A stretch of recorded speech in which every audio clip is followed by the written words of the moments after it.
गायत्री महामंत्र साथ साथ ओम भूर्भुवः स्वाहा तत्सवितुर्वरेण्यं भर्गो देवस्य धीमहि धियो यो नः प्रचोदयात्। इससे पूर्व की आज के इस कार्यक्रम पर हम आगे बढ़ें, सर्वप्रथम मेरा अनुरोध है, कल के हादसे में दिवंगत सभी आत्माओं के लिए मौन और उन सब के लिए जो मौत से लड़ रहे हैं उनके लिए प्रार्थना, उन सब के लिए जिन सबको अपनी अभिव्यक्ति का इससे सुंदर और कोई माध्यम नहीं मिल रहा, उन्हें सद्बुद्धि प्राप्त हो, इसकी भी प्रार्थना। मौन और प्रार्थना दोनों साथ साथ। लगभग 1 मिनट का मौन, जिस मौन में आप भीतर ही भीतर ओम का उच्चारण मौन अवस्था में ही करेंगे। आरंभ।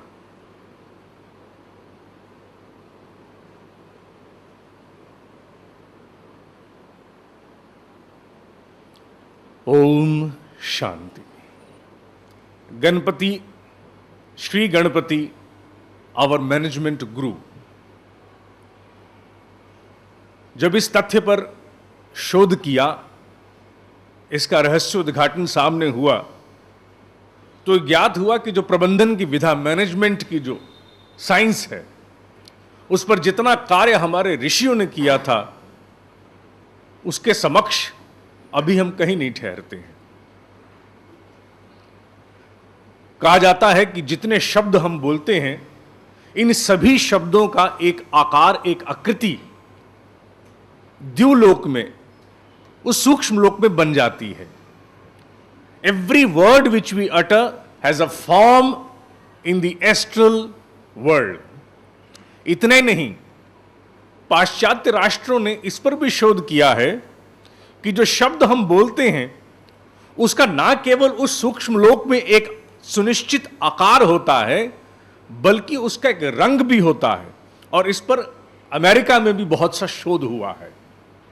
हर बोला हुआ शब्द, चाहे वह क है या ख है या बी है या सी है, उन सब का एक सुनिश्चित आकार होगा, रंग होगा।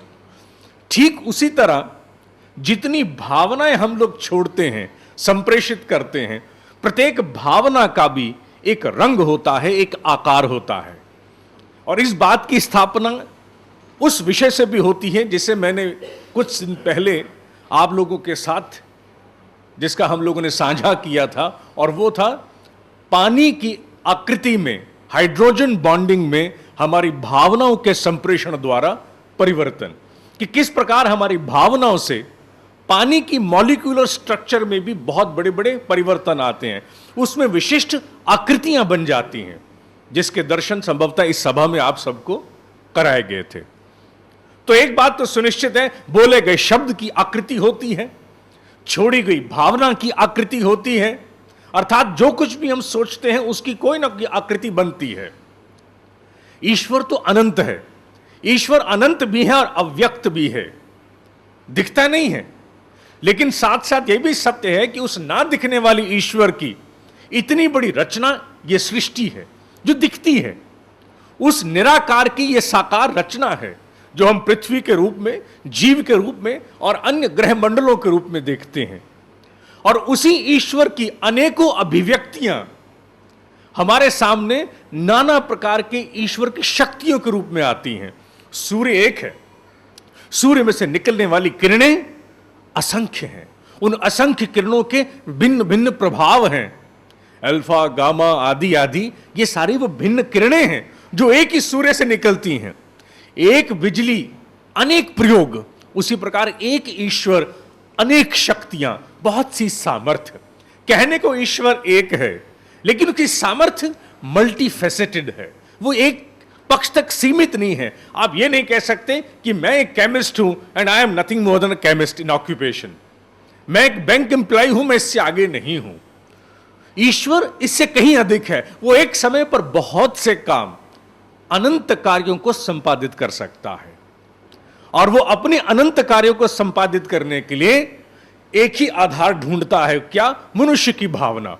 जिस किसी की भावना और श्रद्धा किसी एक विषय के प्रति बड़ी प्रगाढ़ हो जाती है, ईश्वर उसी के अनुरूप अवतरित होना शुरू हो जाता है। अगर आपके भीतर एक प्रकार की श्रद्धा है, भावना है, तो ईश्वर उसी के रूप में आपके भीतर सहयोग देने के लिए अवतरित हो जाएगा।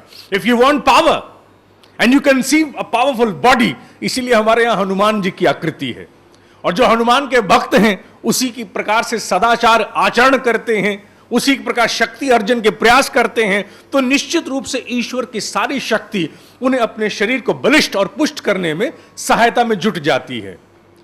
आज हमारा विषय गणपति पर आधारित है, श्री गणपति पर। वैसे तो वेदों में गणपति शब्द का उल्लेख एक मंत्र में आया है, हालांकि वहां उनका उल्लेख बृहस्पति के लिए किया गया है। हमारे यहां जब भी कोई बहुत मांगलिक कार्य होता है तो एक मंत्र बोला जाता है जिसे स्वस्ति वाचन हम लोग कहते हैं। स्वस्ति, स्वस्ति शब्द 3 अक्षरों से बना है। सु अक्षर यानी अच्छा, जो बहुत सुंदर है, बेहतर है, सुदर्शन, द राइट फिलॉसफी। अस्ति, अस्ति हम जानते हैं, आस्तिकता वाला अस्ति माने है, एग्जिस्टेंस, अच्छाई और एग्जिस्टेंस। क शब्द हमारे यहां ब्रह्म के लिए भी प्रयोग किया गया है, अर्थात वह अच्छाइयों से पूरित, कल्याण से पूरित ब्रह्म है। स्वस्ति